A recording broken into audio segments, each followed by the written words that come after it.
বাসে চড়া মানেই যুদ্ধ করা, লং জাম্প প্র্যাকটিস করা, দেহের অর্ধেক বাসের বাহিরে রাখা, পায়ের উপর দাঁড়িয়ে থাকা, এই যন্ত্রণার যেন শেষ নেই।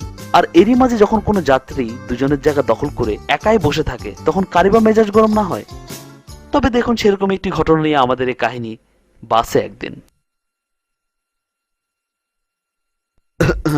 সালাম আলাইকুম ভাইজান। ওয়ালাইকুম সালাম। ভাইজানের নাম কি? নাম দিয়ে কাম কি? না মানে জিগে আর কি। মোহাম্মদ আনসার। বাস বাস ভাই, টপ নাম রাখছেন দেখি। আপনি কি ভাই রংবাজ টংবাজ নাকি? না ভাই বেরাদার, না চাচারা মামুরা, না। ভাইজানে কি বিয়ে করছেন? আর মিয়া পরিবার আবদান কেলা চেতেন কে পেটে কি কিরমি আছে? থাকলে অসুবিধা কি? না মানে জিগে আর কি, সালা সম্মতি বিধে কেউ রংবাজ টংবাজ থাকবার পারে তো? নাই। ইমানে কোন কইলাম তুই মানে? কচম করে কোন? আরে হালা কইলাম তো কছম। তাহলে হলে সোজা বয় তো ছড়াই বছস কে বাসটা মনে জন তোর বাপের সিধা বন হইলে ঠেঙ্গের নলা ভেঙ্গা বাচ্চা তন হালাই দিমু। হালাই মাছে খারবার পারে না, হালাই জায়গায় বসে সোজা।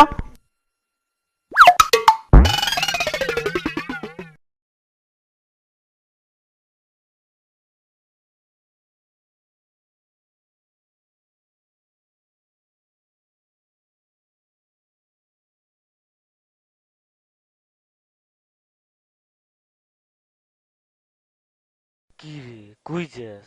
বাজারে যাই, মাথায় ডিম আছে বিক্রি করুম। শুনলাম তুই নাকি বলদ, তো বাজারে যাই মাথা ডিম বিক্রি করবি কেমনে? এটা তুই বুঝবি না।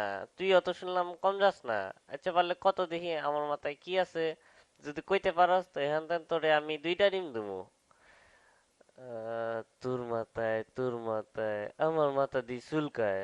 আচ্ছা কইতাছে একটু সহজ করে দে।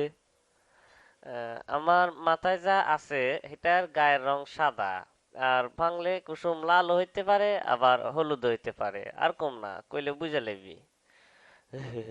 বুঝে গেছি, তোর মাথায় লেম্বু। তুই আসলে একটা বলদ। হয় নাই আমার মাথায় ডিম। ইসিরে, এটা আমি সন্দেহ করছিলাম।